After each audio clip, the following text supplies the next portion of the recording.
Hey everyone, welcome back to more Adventures in the Forgotten Realms Premier Drafts. Last one didn't go so well, so we're not letting that be the last one. You know, we're going to keep going. This time, let's be very careful about our 2-drops and about our end game, because we were like, oh, we're a low curve, we're aggressive, we have all these 2-mana cards. Like 3 of them were actual creatures. And 2 of them were just creatures because we needed creatures. So, we gotta be cautious about that. Alright. Sorcerer class. Unfortunately, that doesn't actually work, because it's draw 2 cards, then discard 2 cards. Then it's like when you cast an instant sorcery. Like, it's just all instant sorcery stuff, and it requires you to cast multiple instants and sorceries. So, Sorcerer class is not a card. So we have White Dragon, Precipitous Drop, and Faraday's Fireball. Also Null Hunter. All nice cards. I'm going to stick with a White Dragon because I do enjoy my White Dirtily decks, and White Dragon is a perfect top end for those decks. These 3 cards are all amazing. They're not going to make it around. That's okay. That's okay.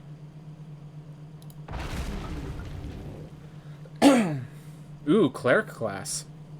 Or Red Dragon. Alright. We also have another Precipitous Drop and a Hoarding Ogre. Someone else took the other uncommon. So I could go Cleric class and try to do the life gain deck, because if you can get the life gain deck, this is an amazing card. It also stays with your colors. Alternatively, we go Red Dragon. We have double dragons already. These are powerful dragons. These are good dragons for tempo. Like, So it's just the question of Cleric class, Red Dragon. I guess Precipitous Drop is in the menu as well. If I go Cleric class and go with the life gain, I've never played the Cleric class life gain deck, and I have played the Boros Dragons deck, so that might actually be my deciding factor, not the actual power of the cards. Because Red Dragon is more powerful in a vacuum. Cleric class is a better speculation. Fighter class, Bruenor. Well, looks like red-white is happening anyways. Alright.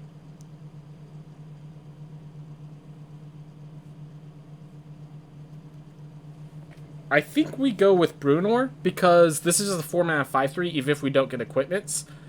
And this card is just really hard to sink in the mana, and doesn't really do as much as you want it to. So, otherwise, the Arboreal Pegasus and the Planar Ally are not bad, as well as the Delver's Torch. I'm going to grab the Bruenor, though. Let's speculate for good times. Green Dragon, Hunter's Mark. Here's Something on Watch is never bad. Swarming Goblins is good. Pit Trap is good. Gosh. Owlbear has made it... Okay, well, it's picked 4. But all of these commons have been taken, and Owlbear's still around. Gosh. Like, if I want to pick the Owlbear, I think I also want to pick the Hunter's Mark. Like,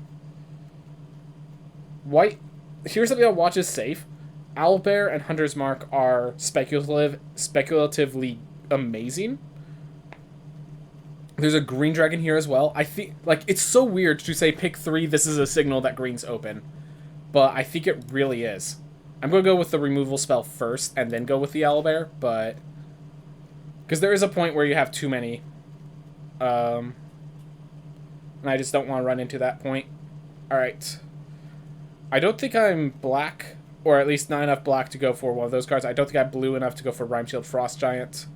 So one of the things is the double color actually makes these cards harder to play. Blink Dog with Bruenor is actually pretty strong. But there's not many... Like, if you don't have equipment, Blink Dog does nothing, really. One Bull Strength is nice to have in your deck, but I think Planar Ally is just going to be a good card no matter where we go. And I think we've been getting a lot of good white. Minimus Containment, not even a question. It's a removal. Like... Removal is very important. We'll get Steadfast Paladin. Pick 6 Steadfast Paladin is also a pretty big signal. Double Blink Dogs. Like, I think white is open. And it's beyond that the question comes into play. So Delver's Torch, or you hear Something on Watch. One's a removal, one's a value engine that synergizes with Bruenor. So it's just a big question of how much do I value Delver's Torch. Because I really respect Here's Something on Watch. I want to be clear. I really respect Here's Something on Watch. I'm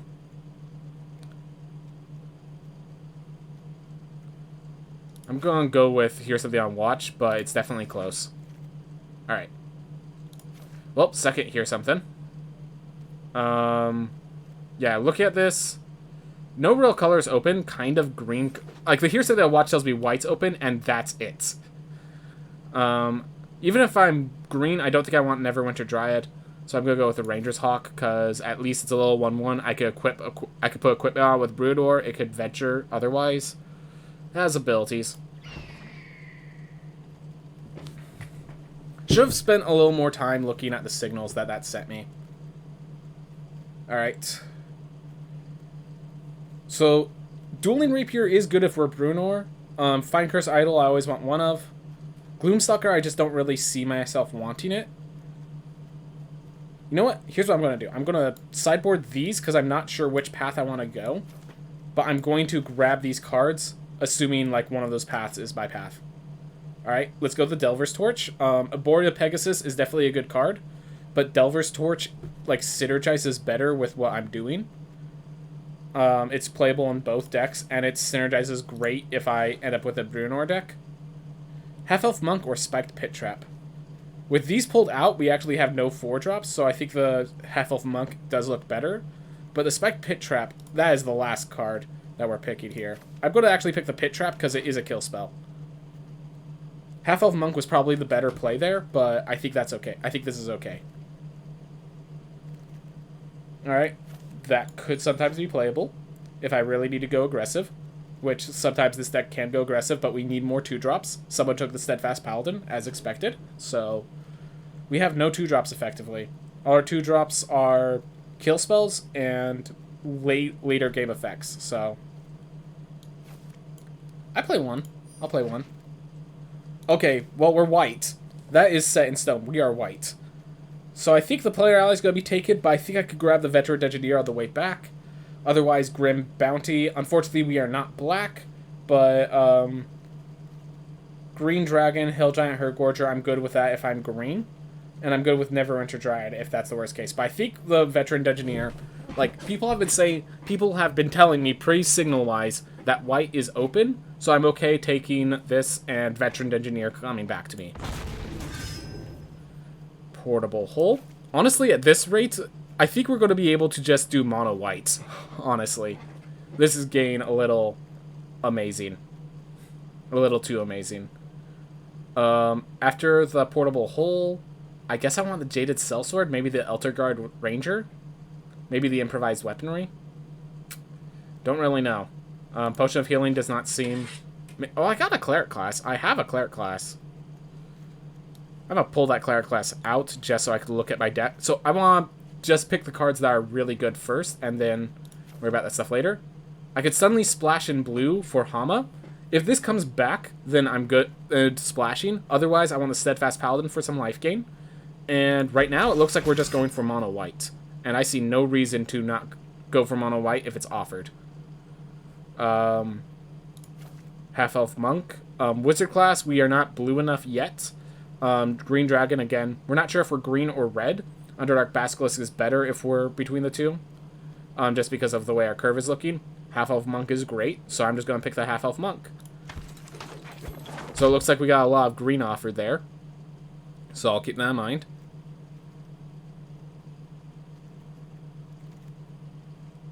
Alright.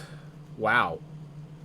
I think I take the Dawnbringer Cleric because that is good in subdecks, and then just if we see this pack again, and someone gets told blue is open, and go blue-black, because I ain't touching. Those are the two colors I basically said it doesn't look like we're going to be. I gotta start figuring out what other signals, because I see the signal that white's open. I haven't seen any other signals is my issue. I don't know what my second color is. Yeah, Brunor plus Dueling Rapier is not enough to run red. Hunter's Mark is not enough to run green, not on its own. I could actually splashing in a Hunter's Mark isn't the worst thing. How's it going, Weebish? So we're just drafting. It looks like right now we're just kind of drafting a mono white deck. Like, No one's taking the white. And then we get the white dragon. We get Nadar. Like, we have some good dragon synergy already. We have some good venturing with Planar Ally, Nadar, and Delver's Torch. Like, yeah, it looks like we're mono-white ventures right now. Alright. Time to change that path. So, Druid class is normally pretty bad, but I'm pretty sure we have more green than red coming around. Druid class works amazing with Cleric class. It allows me to speculate. And right now, if we're not mono-white, we're speculating. So I'm going to speculate for the mono-white Druid class. So, because Cleric class into Druid class just gives me a ton of life gain, and basically turns every land into a +1/+1 counter eventually, which is huge. I'm not even angry taking another half-elf monk. Like, that seems okay. That seems okay with this. And it makes sure everyone knows that white is taken, blue is open, so go take blue. Maybe I will, I might have to take Hama and end up being the guy who takes blue. I might just splash it in. Let's see, what treasure generators? I have Spike Pit Trap, Delver's Tort, Venturing basically gives us treasures. So yeah, really it's just Spike Pit Trap, and then we're generating treasures with other things. Do I have any life gain in here? Ooh, Steadfast. But that's it. Alright, another Pit Trap. Devoted Paladin as a top end and start going aggressive. That is an option. But I think we don't actually have many 2-drops for that. Yeah, we have 2-2-drops. So I think we're actually going to be taking here the Spiked Pit Trap. Devoted Paladin is great when it's good, but I'm not sure it's good, and this is just a removal. Like, Planar Ally or Veteran Dungeoneer. Just a question of which is better. Guess we'll go with Planar Ally, but yeah, they're both good. Yeah, they're both good. This is actually a big pick because the 4-mana 3/4, but I have 2 4-mana 1/4s. That's fine. It's fine. Alright. I'm going to speculate the Potion of Healing. But yeah, it looks like we could just do mono white. Hama. Should I speculate Hama? Hama did make it all the way around. If I'm splashing with something, like splashing blue for Ventures doesn't even sound that bad. Yeah, I don't know what color I'm splashing, but we're definitely white first. And we don't know if we even need to splash, is another thing.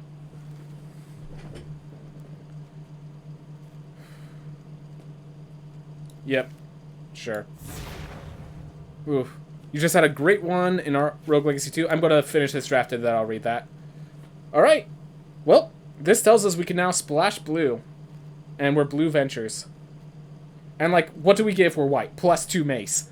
This pack just gave us none of that, so let's pull these in and see how this makes our deck look. That curve is actually fantastic. That's the kind of curve you want to see. Steadfast Paladin behind it. Another Bruinor, and I have 2 Dueling Rapiers. And a lot of other options, but I think the Steadfast Paladin is just always good. If these make it back, that's a huge signal that I made a mistake, but otherwise, like, I think the Steadfast Paladin is more than good enough. We definitely have a problem of removal. We definitely need more removal. But the 2 Spike Pit Traps, the Ambush on the Road, those we'll have to do for now.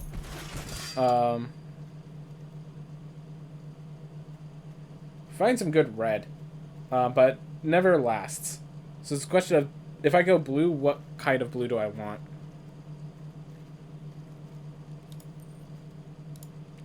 $13 creatures. Alright. If we go in the late game, is that good for me? I think so. I think I'm going to take Secret Door. It's a tough choice. It's tough to pick a Secret Door in this sort of situation. But I think it's the correct choice. Alright, another White Dragon. A 3rd Bruinor. Wow. I think it's still White Dragon. Just such a good card. Planar Ally, or you see a Guard Approach. I think I have enough top end. A 3rd Planar Ally just solidifies my top end forever. This you see a guard approach can help protect the top end. I actually think the protection... I think the UC guard approach will be the last pick in this pack, so I'm getting it anyways. I'm not sure. Trickster's Talisman. Gonna figure out if this is a good or bad decision. We have 3 dragons, so Dragon's Disciple actually is playable. We're definitely pulling cards out. We could actually pull out blue, I think, and still be fine. Just splash in Hama. Like, Secret Door goes out. Bar the Gate comes out. That's 24. So, yeah, if we find... Yeah, we just splash a little blue. We could take out the Ginny Windseeker. Just have Hama and Yuan-Ti Malison, and maybe the Trickster Talisman, and we just, like, splash a little blue. Another Delver's Torch.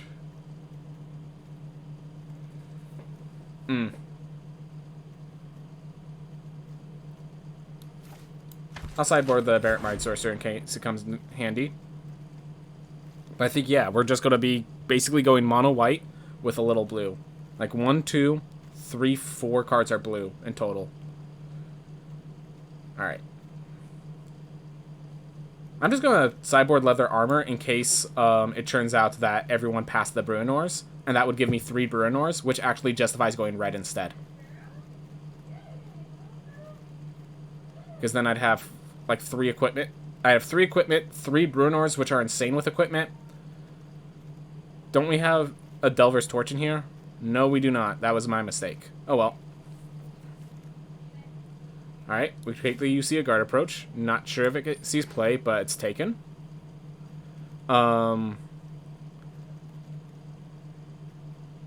Low light on removal. I did note that earlier.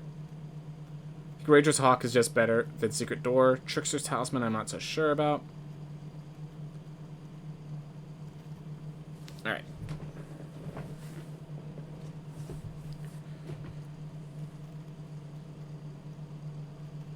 If I'm mono white, I do have to play Planar Ally and Cleric class. Alright.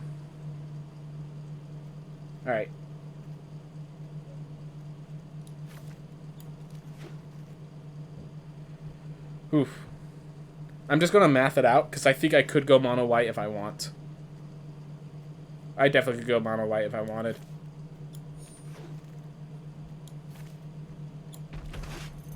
It's a question of how I want to do mono white.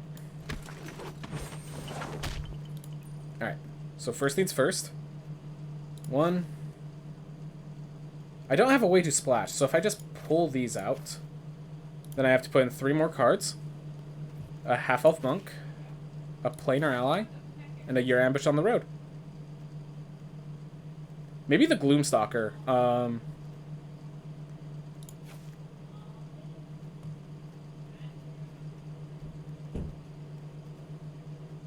So I noticed if I do it this way, I have no card draw, other than just completing dungeons.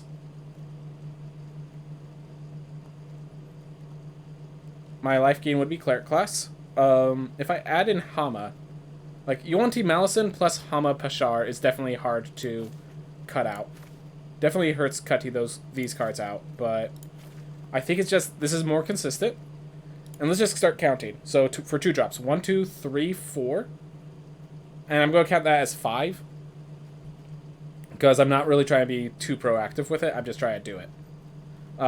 3 half-elf monks, 3 planar allies, 2 white dragons. Like, let's try it. Oh no. White venture. Nothing ventured, nothing gained. Oof.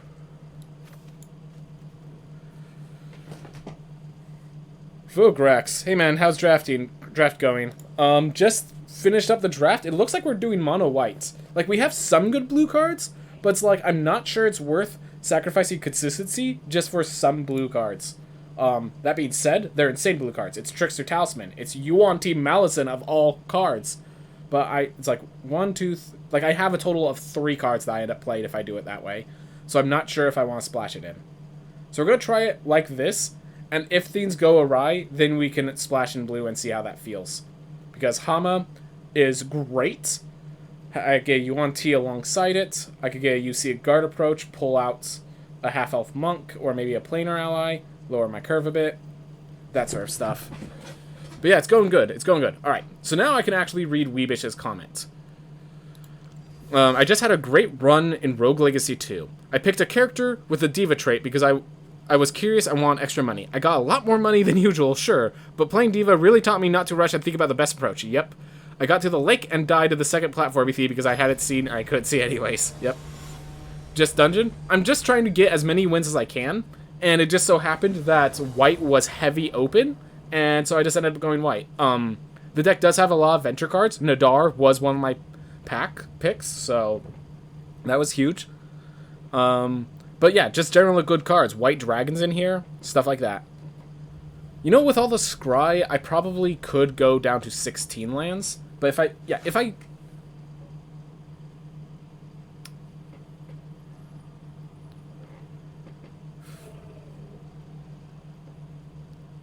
I'm just trying to get as many, like, I'm just trying to get points to show that I'm good at this draft. No playables for a while, so no. Alright. So it's a question of, do I drop the Here's Something I Watch or the Delver's Torch? I think we have to prepare for them to be hyper aggressive. Actually, no. No, I have Minimus Containment. I have a 1-drop. But this allows me to Ranger's Hawk, next turn Delver's Torch, next turn Equip. Which is something I couldn't do. White is kind of the ugly duckling lately. Green gain off all the good love. Yeah, at least... So white-blue was the deck I was... Are they just going to do my strategy, but faster? I'm going to just offer a trade. You want it? Nope. Alright.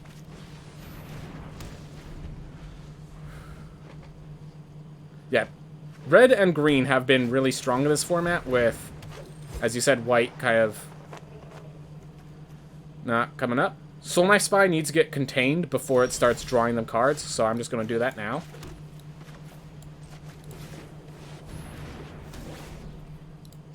Again, I offer the trade. Nope. Okay. This damage is positive in my favor as far as I can tell.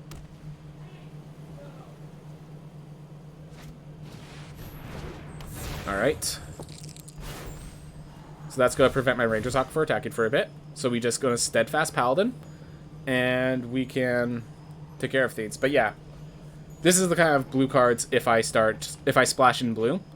You know, we might just switch over to blue-white just because white has some issues. Not going to deny white has some issues. And just seeing that my opponent has some good stuff with their deck also is leading to some biasing.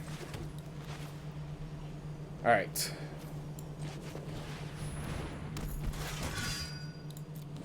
Ooh. Did you hear the news a few days ago? Some guy's filing to have his MTG Angel and Demons deck copyrighted. No, I did not hear that news. And I'm wondering on what grounds he's planning to copyright it, you know? Like, it's a tradable card game. He doesn't exactly have rights to the cards, you know? Like, what's he copywriting? Alright. Well, if I could get a land here, I could planar ally, and therefore that will block the Ranger's Hawk. And then I can if I get another land, I could white dragon. So gain lands right now is not a bad thing. Steadfast Paladin is basically 4 power when it comes to blocking and interacting. So I'm happy with this situation. Alright. They're going to have some sort of response, so my idea is... So if I equip it to Steadfast Paladin, they interact with the Steadfast specifically. I think I'm going to equip it to the Ranger's Hawk to prevent that. I'm also going to Lost Mine. Can we get a land? Thank you.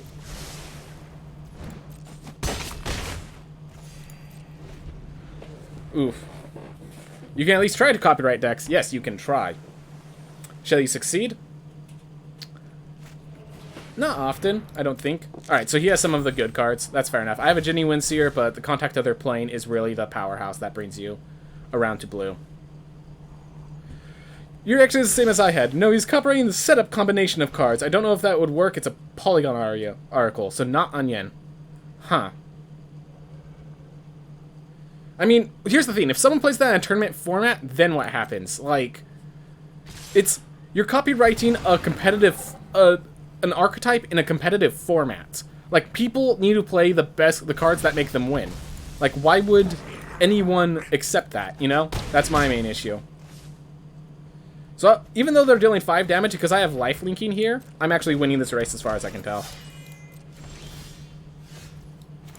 Alright. So I'm going to actually attack with both and make a treasure token. And the reason I'm making a treasure token is so I can ambush on the road and still plane our ally. So if they block with Doorfold, I can pump and kill theirs without losing mine. Alright. Might have actually wanted to play White Dragon and tap down the Dwarfold.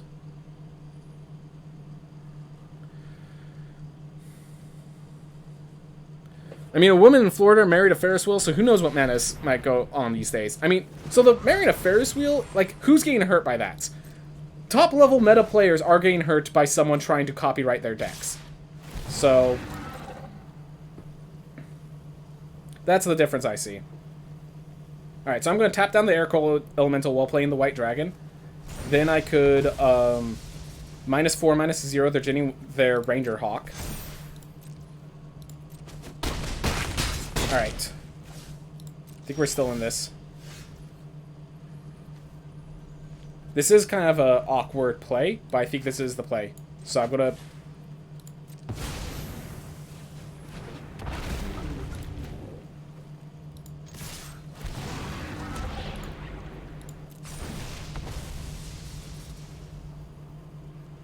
I just realized I just killed myself. No, I have the life link. I didn't kill myself. Not yet. Not if they don't have a play here. So I get to block the Ginny Windseeker, and... Nope, they menace containment that. Darn it.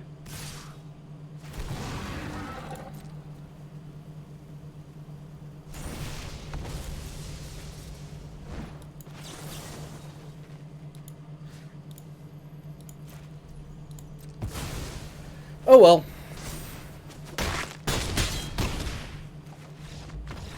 Yeah, then he could sue you for you. So what? Okay, so here's my argument. What happens if I try to copyright the current standard deck? Like, let's say I try to copyright, like the Blue-Red Dragons or Dimir Rogues. What happens if I try to copyright Dimir Rogues, basically? And that's where I think this all goes to. All right, so let's see. If we put in the good blue cards. So we put Bowson, Windseer, and Hama.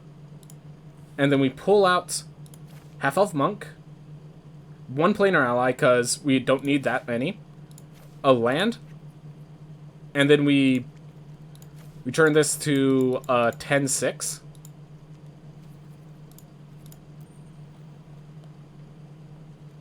Let's see how that fails. Alright. Let's switch it to...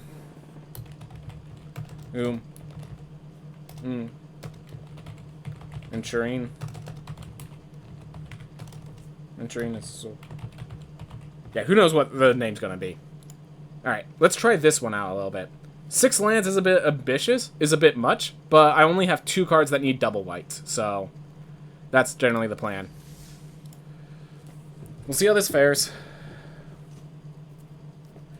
But yeah, no card draw definitely hurts. Hamapush... I mean, I guess the venturing does help that, but we're going to see how this feels now. If it feels even worse, we could just switch back pretty easily. Well, this feels good.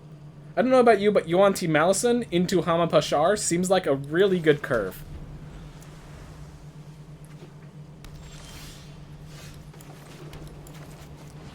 So whenever it attacks, whenever it deals combat damage to a player, I venture. And, I mean... It can't be blocked, and I get a double venture now.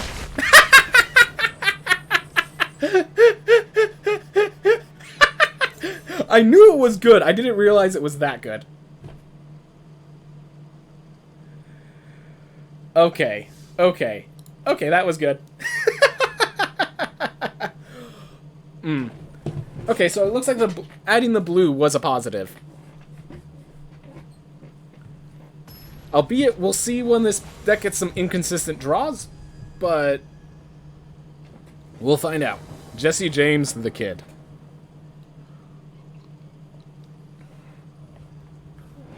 So at least so far, the adding of white or the adding of blue lands does not seem to be damaging my consistency. I love white, but I find it odd to play. I made a straight up Angel constructed deck. I feel like only white win con is fly above them and Angel Bomb. Yep, basically.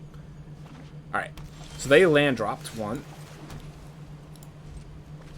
I'm just going to Dawnbringer Cleric to bring a body out, and it, you know, holds off the Arcane Investigator. Try to think of any enchant. Oh, there's actually going to be some enchantments to take out, so I'm actually going to Portable Hole this. I don't really need the 1/3, and I want to stop the Arcane Investigator now. You hear something on watch, it's for bigger creatures. Dawnbringer Cleric is for enchantments. With this, they're going with blue. They're going to have Charmed Sleeps, so I want to just take care of that before it becomes an issue. We'll have Hear Something on watch for the Sylvan Shepherd. If they attack in, I'm saying they're just attacking in to gain life. That's it.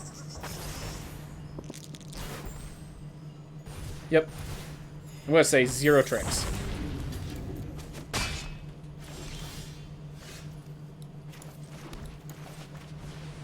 Alright. I'm going to use Hear Something on watch on the Feywild Trickster if I have the opportunity.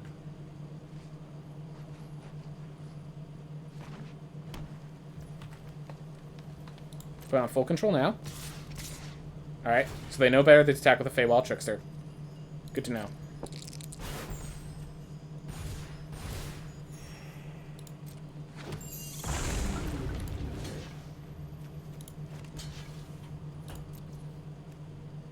I think I'm just going to kill that now.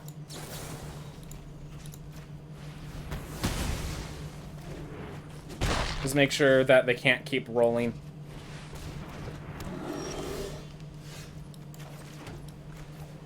Planar ally. If they have a Charmed Sleep, I have responses. This is pretty threatening. I just realized how threatening this is. But yeah, really glad I took out the thing instead of the Feywild Trickster.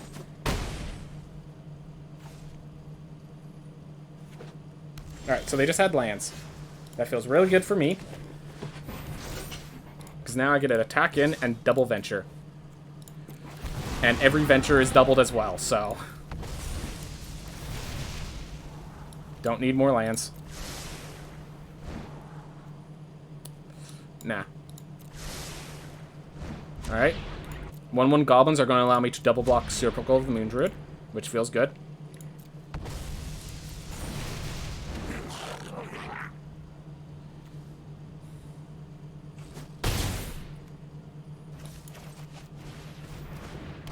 Alright. I still have a Dawnbringer Cleric to destroy any Charmed Sleeps they throw at me. I have a Menace Containment for the Owlbear, if I need it. I thought you never played Standard. Yes, because Planar Ally sees all the play in Standard. Is it still listed as Standard? Why would it be... It wouldn't be listed as Standard. Alright. For +1/+1 count on target creature. Ooh. So I'm going to put it on Hama, so I could actually make it big enough that blocks Owlbear and doesn't trade.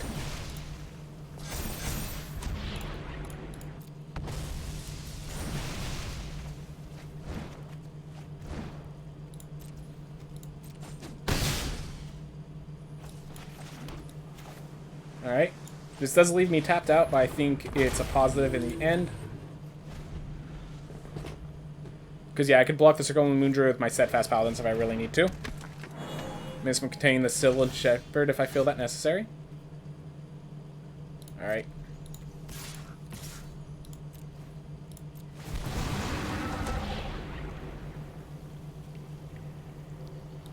Make them lose 1, 2, 3, 4, 5, 6 life. Nah.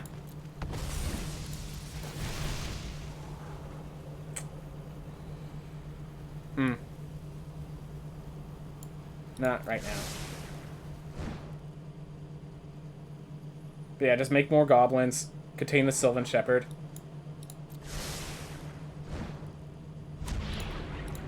Make a board that they just cannot attack into successfully.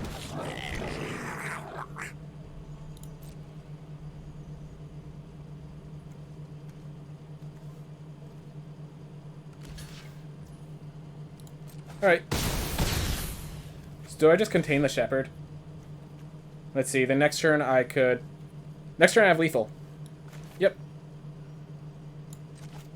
So I'm going to contain the Shepherd. I'm going to play Yuan-Ti Malison. And I have your Ambush on the Road ready.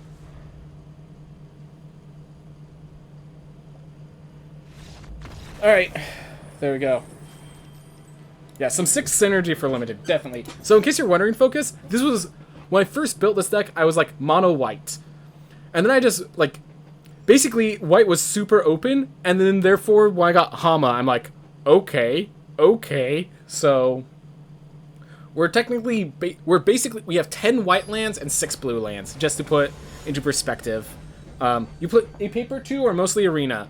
I don't like spending too much money on Magic the Gathering, so basically... Like, I used to play paper, not anymore.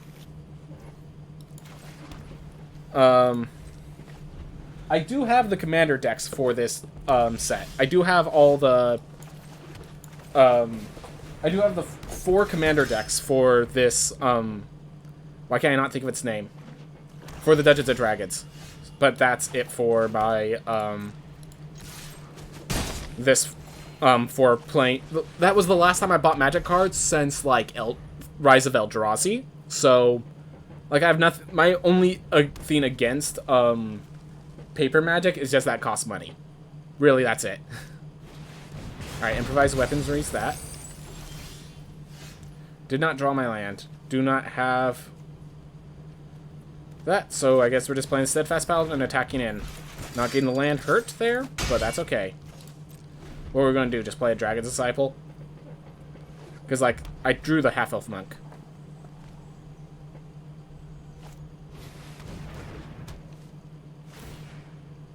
Does it like to spend money? Buys all 4 commander decks. That's an investment, sir.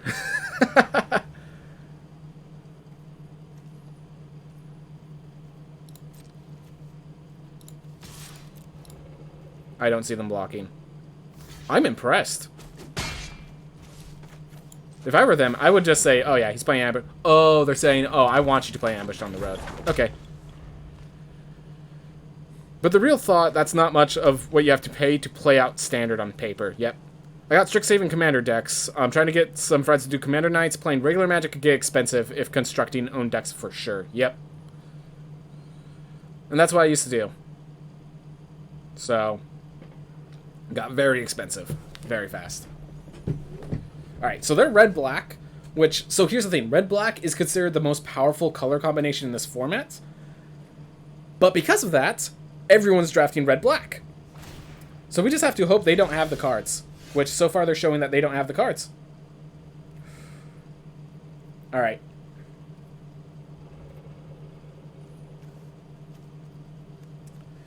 They have they have a Faraday's Fireball coming up.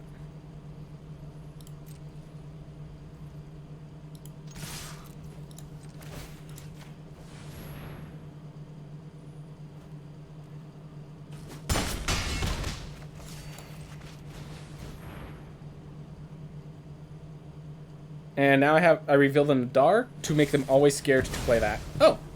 That actually makes it very easy for me. In a lot of ways. Reveal Dragon card. Now we have a 2-mana 2/4. Oof. I think that's why Commander has gained a lot of traction. You just buy a pre-con deck and are ready to play. No need to shell out for boosters. Not only that, but one of the big issues is what if the, what if you build a deck and then someone else, like, spends all the money to build a way stronger deck? Like, where do you balance power amongst players? And then, like, if you try to do Pauper or something like that, where everything's super cheap? What if someone just spends all their time investing and builds a deck that, like, well counters yours? Commander is so variable, and the decks are built to play against each other, so you know when you're playing the Commander decks that you're going to be able to play them against each other. That all the decks are going to be good against each other, that all the decks are going to work well together. Like, you can just play, you'll be alright. Well, now it's a race. And this is part of why Black-Red is so good, because you can just splash in Fiends of other colors that are just really good, like a Gold Dragon. Alright, I'm going to start by attacking with everything.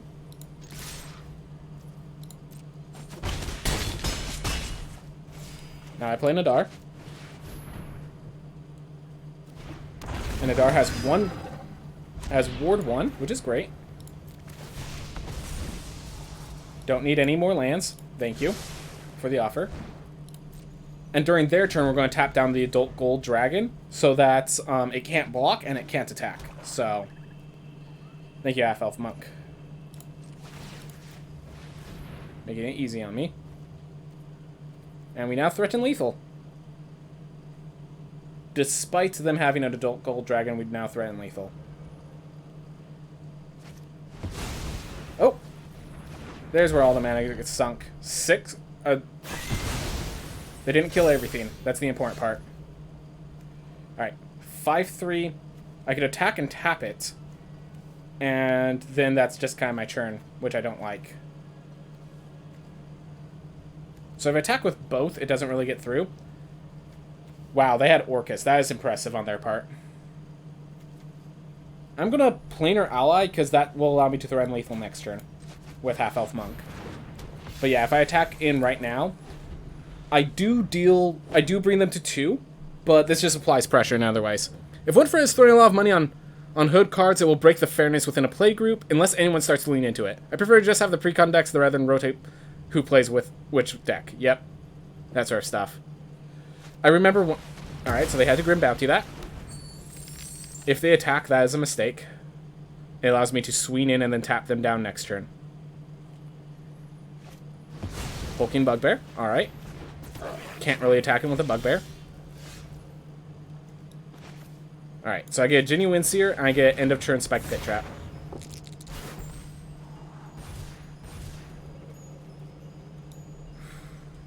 Do I want a second Spike Pit Trap? I think so. I think so. We're just gonna wait here.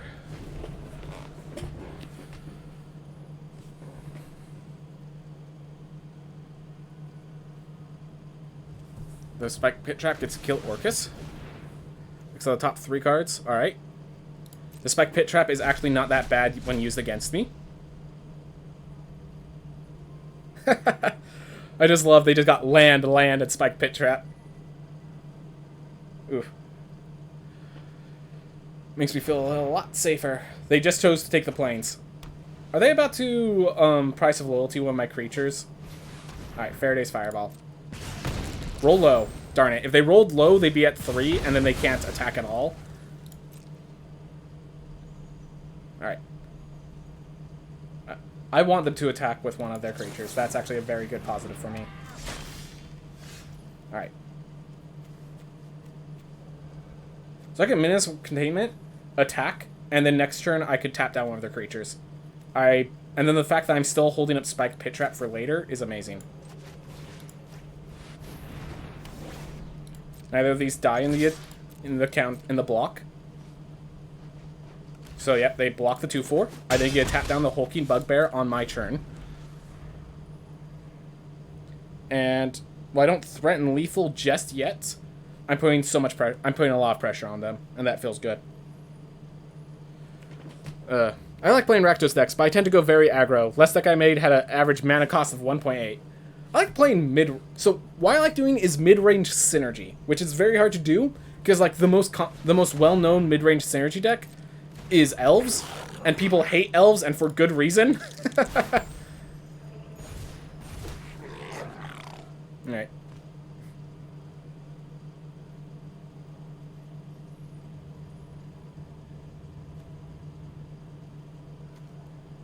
They attack with Hulking Bugbear. Alright.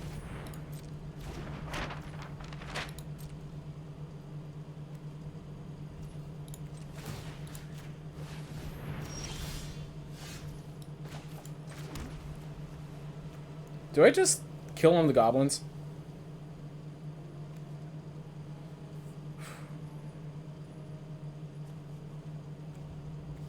Because it does allow me to apply a bit more pressure. I basically bring them to 3. Let's see.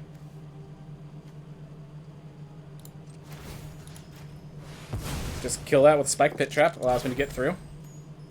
Alright.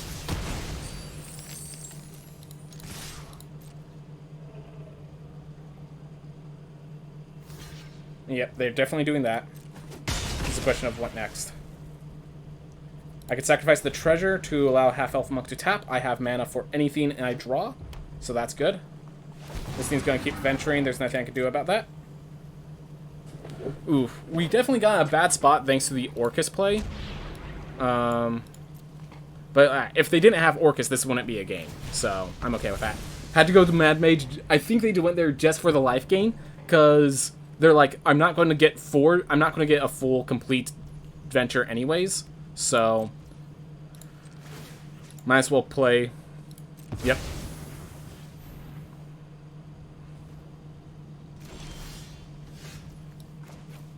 I'm gonna just portable hole this goblin now. I mean, to get in through. Force them to cast Faraday's Fireball right now, because I think that's they either just don't have anything to play, or they have Faraday's for the Dragon Disciple right here. Yep, roll low, and I go good. They keep rolling high. So if they rolled low, they deal damage to themselves as well, which is why I kept hoping they would roll low. So I just hope they mana flood. The dungeon map's going to help them a lot. But this Half-Elf Monk is also helping me a lot. The Faraday's rolling... Like, if they rolled low on both Faradays, game would already be over. If they rolled low on one of them, they'd be at 1 health right now. Alright.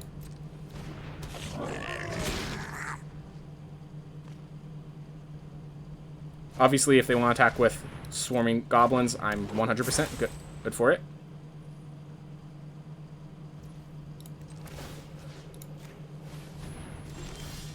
Alright. So I could attack, tap down Hired Hexblade, force the Hobgoblin Captain, but I don't think that even does anything good for me. So next is target creature can't attack until your next turn. Alright. We'll just play more creatures for now. The longer this dirtles, the better it is for them. But if I get, I think I have, let's see. They took out, yeah, I have 2 planar allies, I think. Okay, 1 planar ally plus 2 white dragons to just finish this game off, should I ever draw them. Alright, Hama can't attack. That's okay.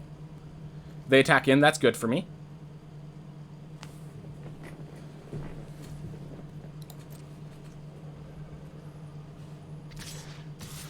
That's good. I'm happy with that. I'll take 7.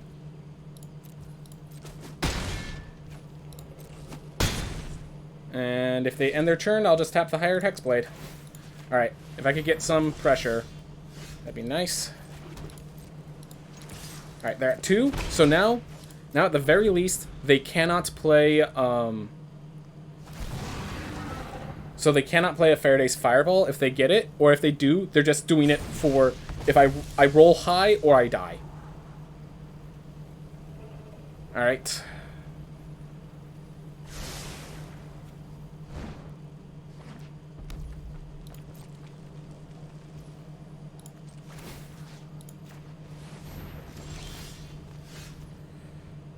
If I attack with both, I could hear something on watch, get my leverage. Alright, I have it.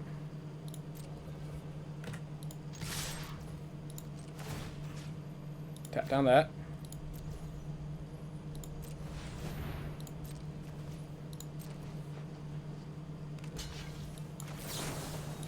And this threat's lethal.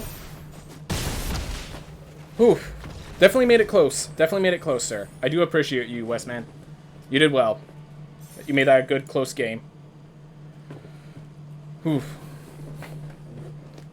I think green decks are quite good with Ranger class card, from what I heard. Not really looked at green yet. Only started Arena 2 weeks ago. Played the paper before, though. Yeah. So, in draft. So, yeah. Ranger class, as far as our understanding, is even seen playing constructed because it's good.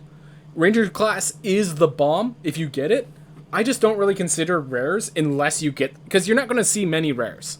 So, yes, rares are good when you get them. The D&D crossover kind of sucked me back to MTG. Their PR stunt worked. Yep. The only reason I spent money is because I'm like, I want to show them that coming back to D&D is a right idea. I'm going to buy the commander decks because I kind of want to do that one day. So let's just have that day be today. So yeah, that's the big thing. I agree there. Oof.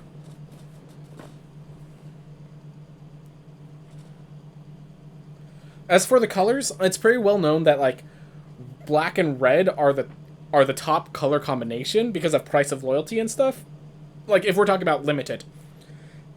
If we're talking about Adventures of Forgotten Realms Limited, black and red basically have the price of loyalty sacrifice deck, which is insane.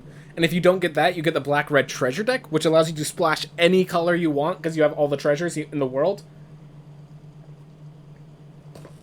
But yeah, if you get Ranger class, if you get a bomb like that, just go with the bomb's color. Just go with the bomb's color. Blue's constantly seen as the worst color. If you get Ilmarith, you go blue. Alright. So this looks like a bad hand, but it has a 2-drop. It has all the lands I'll need.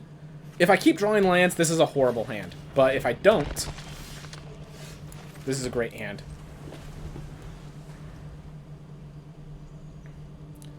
The sad thing is that Shambling Guest is actually going to prevent me from playing, like, from attacking with Steadfast Paladin. Alright, this is the Black-Red Treasures deck. Yeah. So the more I draw lands, the worse this gets for me. If they attack with Shambling Guest, that's good for me because then I get a swap back.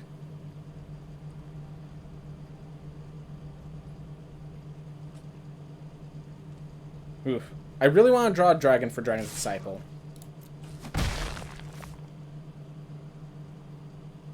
So I'm thinking they're going to use Killian to get a creature out here. I'm also kind of hoping that their mana ruined right now, so this becomes an expensive decision. Alright.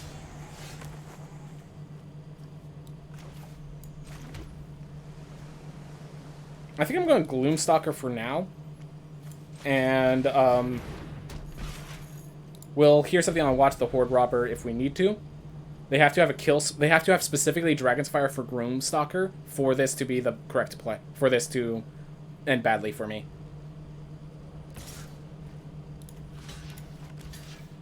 Alright. What's the trick? Oh, the trick is I'm making a treasure token. Got it.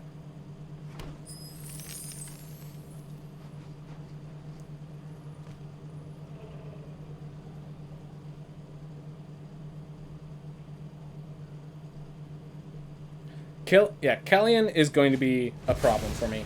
Alright, so they now have a 3/2 Sepulchre Ghoul. And a Shambling Guest.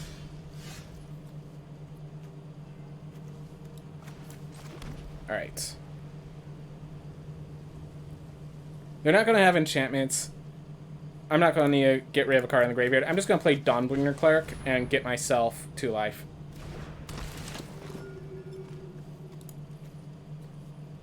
We're just going to hold the line. They're stuck at 2 lands, and the longer they stay that way, the better it is for me.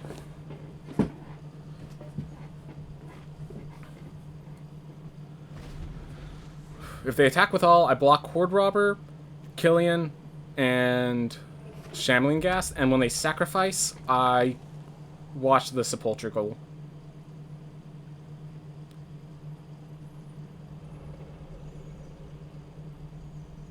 Actually, I think I double block Horde Robber, and then just... No, I want to kill Killian. I want to kill Killian before they get some real value. Another Rakdos, as I said, Rakdos is the best color combination in this format. If you can be the one who is the Rakdos deck, you take that offer. You know?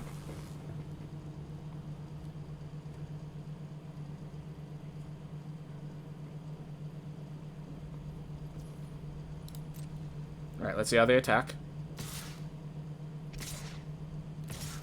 Okay. So block here. And block here.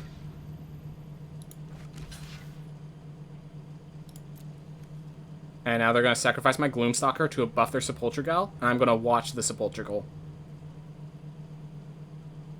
Because, yeah, the Sacrifice Outlet deck is really strong, as you're about to see. Yep.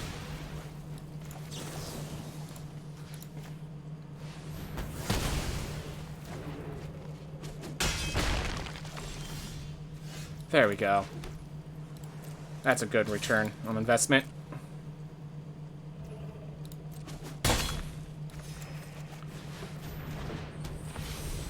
Now we have a Spike Pit Trap for any big threats. We have this guy to punt the Horde Robber. And we have we have a lot of options right now. Alright, so they want to make the treasure token. I say no. I say no. You attack with your 1/1 and you get nothing.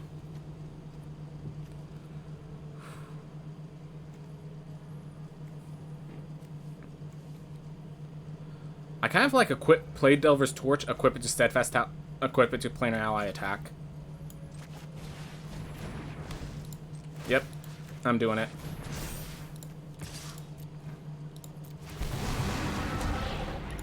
Alright, so first we scry. Yes, I would like another Planar Ally, that'd be nice. There we are. And now they're in the back line. They're in the back foot. Dawnbringer Cleric can block Rust Monster effectively. Goblin can block Horde Robber and not die. Or, I mean, and just chump. That's actually perfectly fine. I'm not giving you that treasure. Alright. So they're saying we have the board.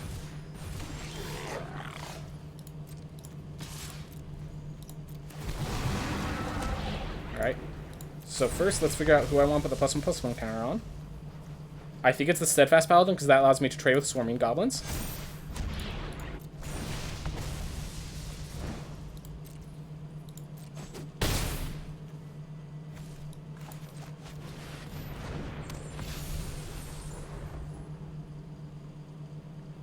There we are. Feels good for me. We're at 19 health. We could just kind of fly over and rely on flight as our victory plan.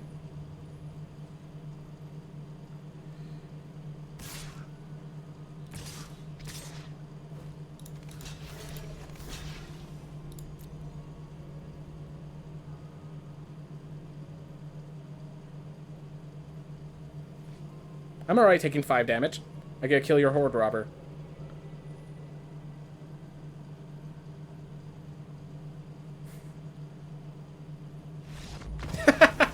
They just realized how bad of a position they were in. Yep. Planar Ally is just going to deal 7 damage back. I have so much health that swinging in really doesn't harm me. I can just take the damage. And we're at 4 wins, which, you know, 3 wins is a huge number. It gives you plus 750 gems.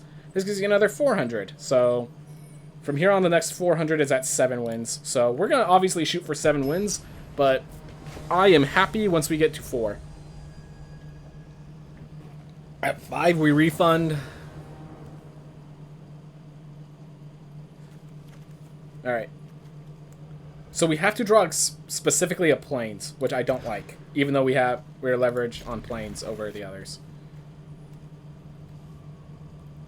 I know this looks weird. I'm going to be throwing back the Gloomstalker, because if I get more lands, I want to play Planar Ally. And if I don't get more lands, I want to play the Steadfast Paladins, you know? Like, the difference between playing a Steadfast Paladin on turn 3 and a Gloomstalker on turn 3 is only a difference if they play a 2/2 that's not like a Yuan-Ti Faneblade. Alright, and more Rakdos. More Rakdos. As I said, if you can get Rakdos, you go for Rakdos.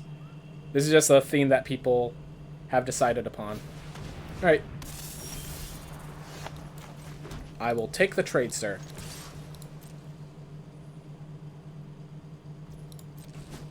Alright.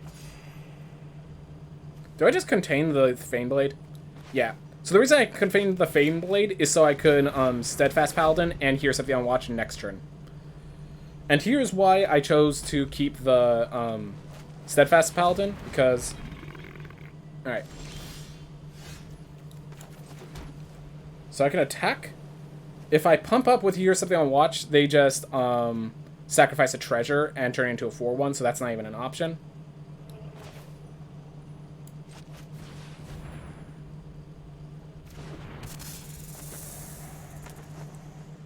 Yeah, we're just going to play the Steadfast Paladin now. No attacks. They can't sell the Malazan. If they equip the Thieves' Tools to the Rust Monster, that's not even an issue. I beat them in a race. Alright, that needs to get kaput. This is a bomb and then 3. This turns all of their treasures into card draw. So, Skullport Merchant needs to go. The correct answer is to save their mana open so they could sacrifice a treasure to draw a card. Yep. I find a 0% chance of them attacking with Skullport Merchant next turn, so I'm just going to attack him with my Malison.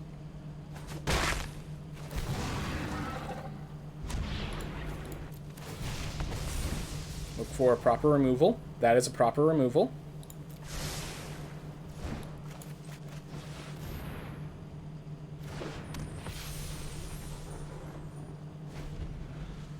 Alright. Between these two, I think I attack with Planar Ally first.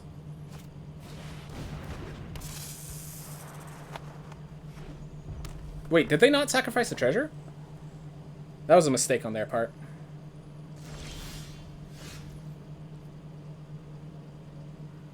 Alright. Is better to attack with the... So the Allison only can't be blocked if it attacks alone. And I think the Planar Ally is just better to attack with. And I'm going to create a treasure token here. And the reason why is that the Goblin doesn't help me in this board state. And the treasure token allows me to actually play Spike Pit Trap and kill the Skullport Merchant on the same turn. I'm going to wait for them to try to spend their mana to trigger Skullport Merchant before I kill it.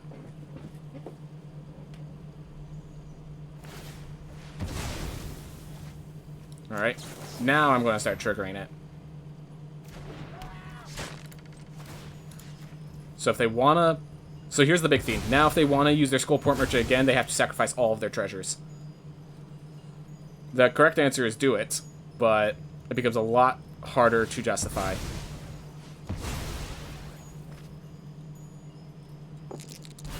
Alright. Well, I don't get a treasure token. That's fine.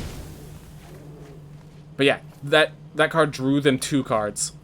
Like, it was a 1/4 that needed to die, and it drew them 2 cards with just as it was. That's why that card needs to go ASAP. If they kill my Planar Ally, I have my Yuan-Ti Malison, so that's okay. 5, 6, 7 versus 5. Alright, Precipitous dropped that. That's what they needed to do. I'm like, there was still one more step. They have to get rid of the... get rid of that.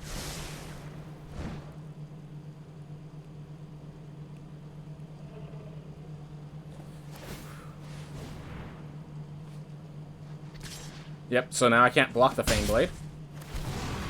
So I can either use Hear Something on Watch to trick the Rust Monster, forcing them to sacrifice the Thieves' Tools. But, like, that's not even a positive for me all the time. Versus I just use it to kill the Faneblade.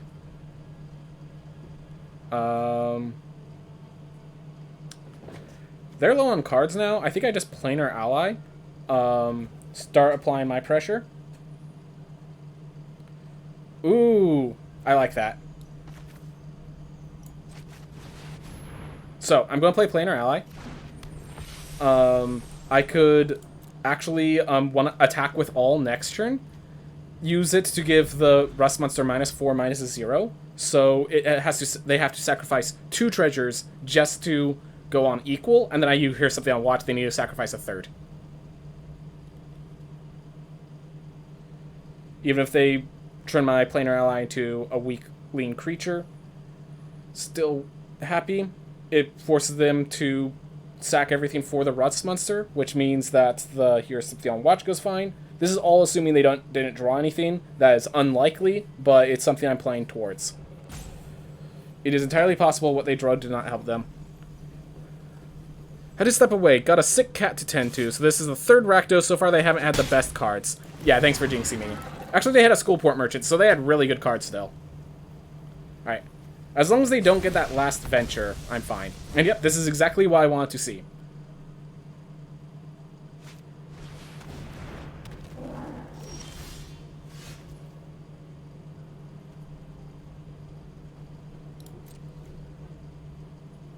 Alright. New plan because of the Hoarding Ogre. I'm instead going to attack. And I'm going to give the Hoarding Ogre -0, -3, I think. Yep. This is... Yep.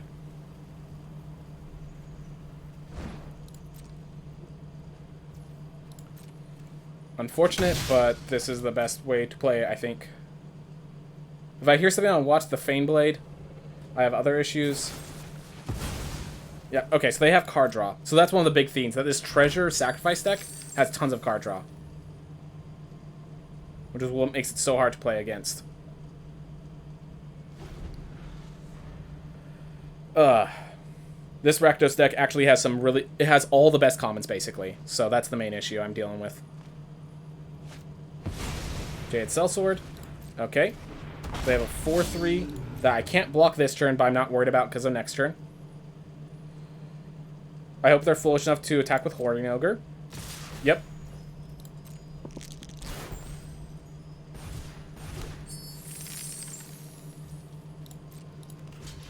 Let's see how they do this.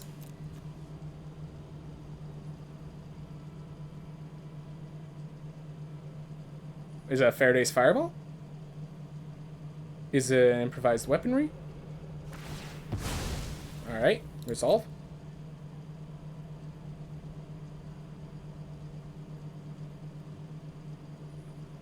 Alright, so they're just trying to kill me.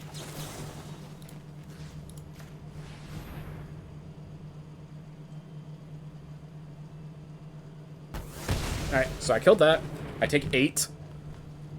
And then the Rust Monster, and then I gain 4. So this is actually a positive for me as far as I can tell. Next turn I draw a card with Planar Ally and double attack with Steadfast Paladins.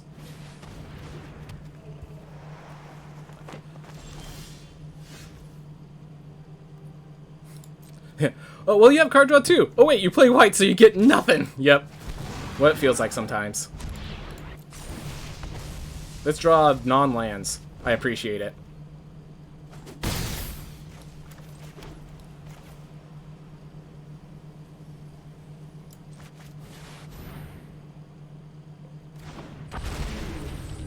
I'm going to tap down and lock down the Rust Monster. I'd rather deal with a Sellsword than the Rust Monster, so that was my decision.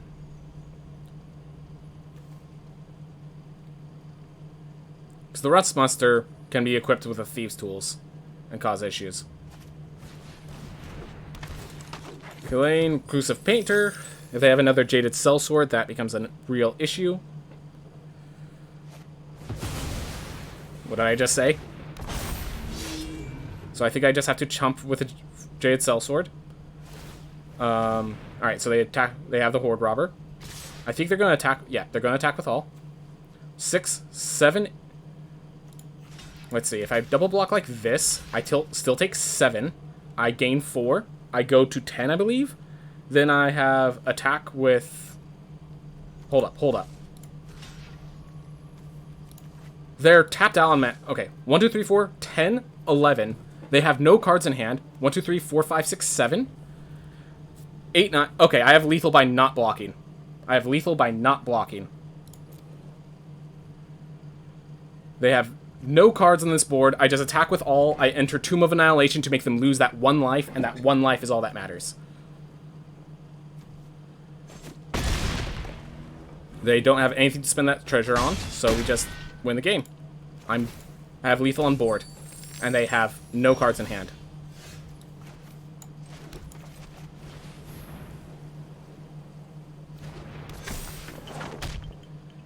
And we just attack with all. And we go into Tomb of Annihilation.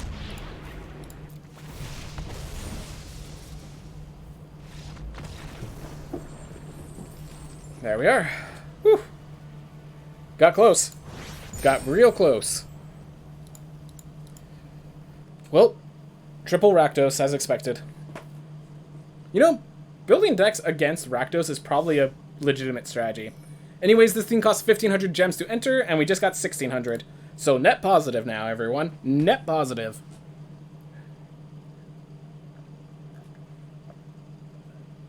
Like, obviously, we get more cards, we get more packs, there's, like, a bunch of other benefits.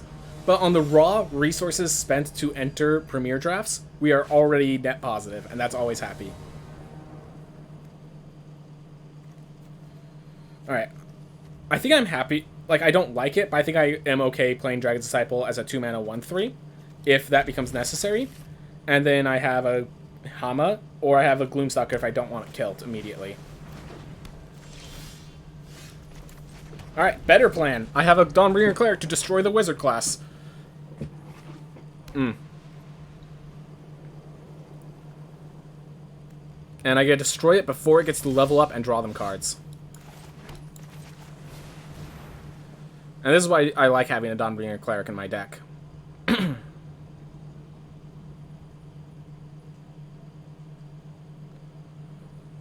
This probably hurts a lot, because I'm literally playing a creature and dealing with their, like, I'm basically 1-for-0ing them. I'm taking out one of their cards, and I still get to play my card naturally. And their card is good, and my card is just okay. Almost gained life instead. That would have ended really bad. Thank you for the compliments, Vograx. But yeah. So we have Gloomstalker next turn, and we're hiding the Hama, because we want to play that the turn after playing our ally, basically. Alright. Looks like we have two different blue-white Venture decks, because it's one of the... Like, if you're not playing... With everyone going for Rakdos, this becomes the next best theme, because it's not competing with Rakdos, and it's a good... It's like the two colors that people don't really bother drafting combined, you know? Dawnbringer is awesome. Isn't his trigger enter the battlefield as well? You could cycle into a teleportation circle. No. You're thinking of Charming Prince. This guy is just gain 2 life, destroy a enchantment, or exile a card in the graveyard. This is a utility spell, not a combo card. It's a good card still. I still agree it is a great card, but it's a utility, not a combo bomb. Nothing for Portal Hole right now. We're probably going to play Hama next turn, and then just... hope we, like, draw a Spike Pit Trap or just a land. Because while I want to protect this, like, at this point, we just need bodies. This only does 2 or less, and these two cost 3 and 4, so... If they attack with a Jenny Windseer, it allows me to attack him with all. They'll hear something on watch, I'm certain. And then it lets me Planar Ally, which allows me to White Dragon. Should I get lands? Alright, well, now I can't. I just realized Dragon's Disciple actually is now a 2/4 if I want to play it, but I don't think that's what I need right now. I need lands right now. And yeah, I have enough white, I have enough blue. Alright, Planar Ally. If they attack with their Jenny Windseeker, obvious what I do. This allows me to scry 1 twice, and then it, you know, this card's going to ramp up. Of course they have Mind Flayer. Alright, so yeah, Mind Flayer is an absolute bomb, in case you were ever wondering. I have to find a way to kill the Mind Flayer, or else I'm dead, and the only way to kill it is Spiked Pit Trap, as far as I can tell. Oh yeah, that's what... So yeah, you can re-enter Dawnbringer with the ETB. I thought you were saying, you could cycle him into a teleportation circle. I thought you were saying, like, Charming Prince is a similar card. That one of its 3 options is a scry 2 to help you cycle through your deck to get to the teleportation circle. That was a misunderstanding. Yes, you can replay him to get the effect again. So you can repeat him, recursive this effect, basically, with teleportation circle. But, what I thought you were saying is you can cycle to get to him with teleportation circle. Alright. In this position, I think I double block the Veteran Dungeoneer to make sure it dies. I don't care that I lose Hama. If they want to use their treasure for you hear a guard for you hear something on watch, that's perfectly fine. That just means my kill spell that I finally get on that I'll eventually get on Mind Flayer will come back. Yeah. I like Mind Flayer for being Mind Flayer, but yeah, it's one of those cards that I'm glad it exists. I hate it in Limited. It's a rare for a darn good reason. Alright, they were just playing Silver Raven. Alright, if I could draw a land, I could White Dragon, tap down the planar ally so they can't deal. Alright. Instead, it looks like I'm playing this, revealing the White Dragon. I'm getting my teeth kicked in pretty hard. I think I honestly just portable hold the Silver Raven because they're not going to give me many targets. Next turn, I Spike Pit Trap. I get to use it to kill the Mind Flayer, and we move on from there. I don't like our position, but we're not dead in the dumps. We're not dead in a hole. Yeah. Yep, it looks like I have you hear something on watch as my last card, so they're not going to be attacking with their Mind Flayer. Now the big question is, do they realize that, what's it called? That you hear a guard approach is a good card. Alright, yep, that was their... Every decision they've made has been, like, what I would expect, given their given what they have. So last cube, sleeves, too, because they're the most awesome thing in any fantasy lore. Yep. Okay. I just want to see what they spend their mana on. I really need them to just start getting duds for a little while. Because they have the pressure. If they want to kill what I have on board, I am 100% down. I mean, we all know exactly what's about to happen. I'm going to throw the Spike Pit Trap at the Mind Flayer, trying to kill it.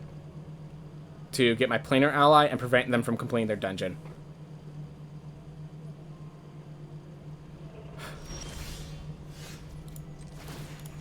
We know exactly that that's what was going to happen. So the question is, do they have protection for Mind Flayer?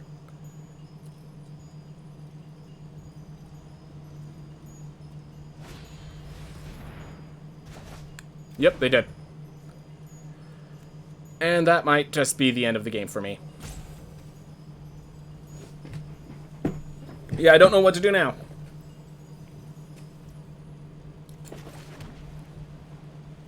I mean, I attack with everything. And I pray that... Like, the planar ally stays tapped, so I can't even, like... So next turn, I'm going to have to White Dragon, tap down my own planar ally, and then hope I get another Spike Pit Trap in time. Because even if I get a Spike Pit Trap now, I'm so far behind. That was a very bad response card, but it was a response card, which is all they needed at this point. Because Mind Flayer is just so good. Mind Flayer is just that good. Alright.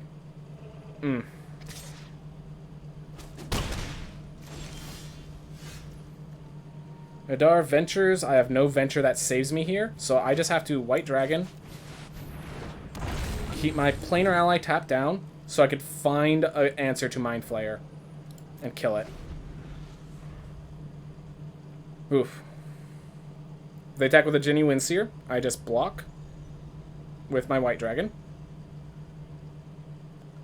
Unless now they have the Charmed Sleep, just because they needed everything. Like, it started out pretty good when I knocked out the Wizard class, but they have Mind Flayer, and Mind Flayer is an absolute bomb in this format. Like, it's an absolute bomb in any format. It's 5 mana, it's a body that steals one of their creatures. Like, Mind Control is a 6 mana version of this card that doesn't come with a creature attached, and it's a bomb. So this is just super bomb. So here's the question. If I get Minimus Containment... and I throw it on the Mind Flayer, does it actually remove the effect and give me back my planar ally? I do not know. I think if I get it, I have to play for it.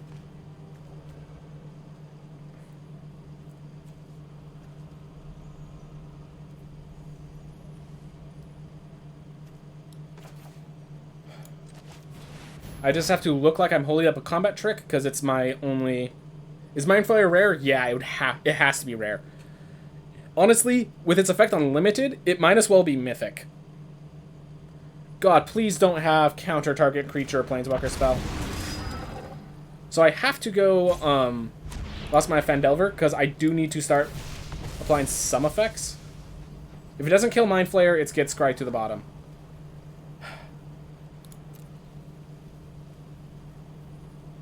That doesn't kill Mind Flayer.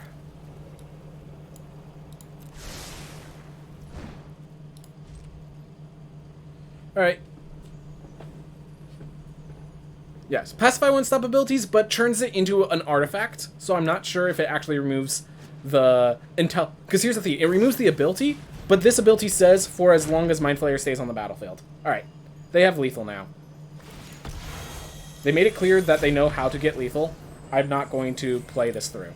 Like, they sign up Stygia, they tap it down. Like, I was playing around them not seeing a certain option, and it just turns out they have an even better option. So, I'm not going to stick around for that. Gosh.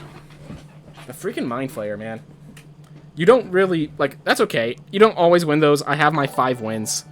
Ooh! Hey, Vogrex. Thank you so much for following, man. I do appreciate. I appreciate each and every follow. So, thank you so much, man. So, yeah, we stream, from 12 to 4, but only the last 2 hours is Magic the Gathering. Before that, I'm doing speedruns and stuff like that, so...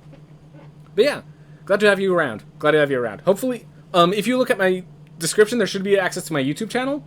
Among there are other drafts of me doing Adventures of Forgotten Realms, if you want to see some of those. If you want to get a sense of what this format looks like, you can watch those. So, that is an option. Oof. Was a good match, and yeah, you can't win them all. Exactly. So, like, once they had the Mind Flayer with protection on my planar ally, it was like, draw the removal or bust. And I bust. Okay, so I have a slow hand. I have a horribly slow hand. But it starts with an Adar. So I think I'm going to keep this, despite the curve saying you can't keep this. Because either I draw playables, or I draw lands to play a 4-drop into a 5-drop into a 6-drop. If they're aggressive, I made a mistake. If they're not aggressive, this is the curve of the deck. I have 2 of these, 2 of these, 2 of these. Like, this is my deck's curve. Alright, that's not aggressive.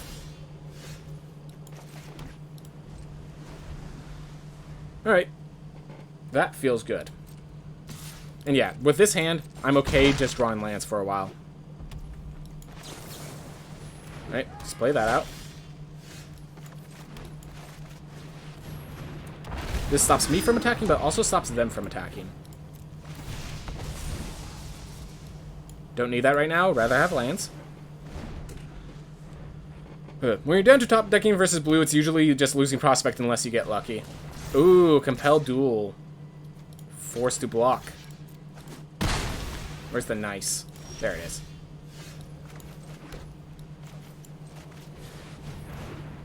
Alright, you're going to Compel Duel this as well? At a certain point, I just get Spiked Pit Trap. Alright, so I get to tap that down if I really need to.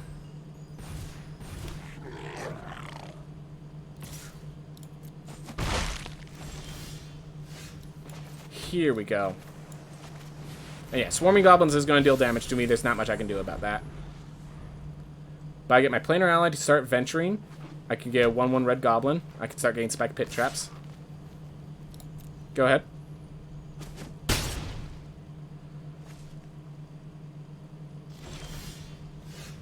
Ooh. I like that a lot. Because now I can actually use the Half-Elf Monk to tap down Swarming Goblin. They have to kill... Yep. They have to kill that right now.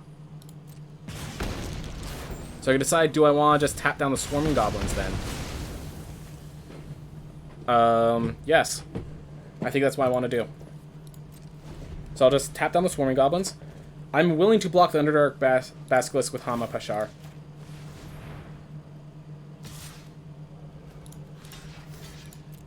This means they can't deal with my White Dragon when it comes time.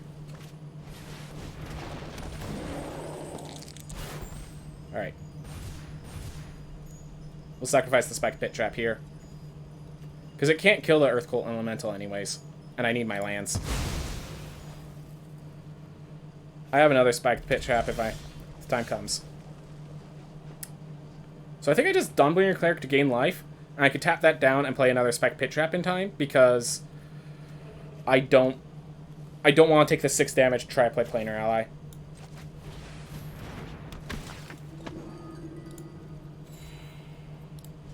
That Earth Cult Elemental definitely hurts. But they're running out of cards as far as I can tell. Rakdos to Gruul, just red all over. Yep, red is the best color in this format. I'm not surprised, honestly. If I could draw a land, I could White Dragon to tap that down and keep my pressure going. So they are mana flooded, so that is our advantage, but also means anytime they draw playable, it's playable, you know? Alright.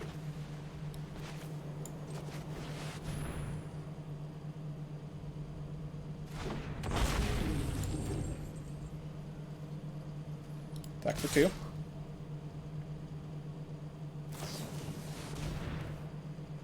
Alright. They didn't return the Underdark Basilisk? Alright. So if I draw a land, I could Spike Pit Trap to kill the Swarming Goblins. So that, yeah, that does hurt. I'm not denying that. But now I can Spike, if I draw a land here, awesome.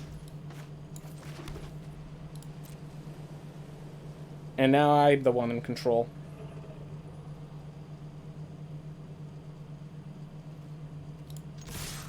It looks like they drew 10 lands, but keep in mind they have You Happen Upon the Glade. And they do have big creatures to be drawing with it. Alright. So I get a Spike Pit Trap the Swarming Goblins and tap down the Earth Cult.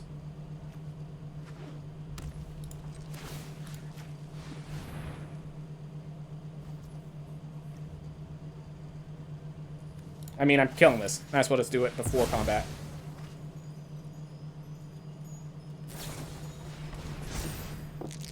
Ah. Good game, man. I knew they were aggressive, but yeah, I wouldn't have. I guess if I didn't attack with my Codespell Cleric, but like, I wasn't going to see that. I wasn't going to play around that.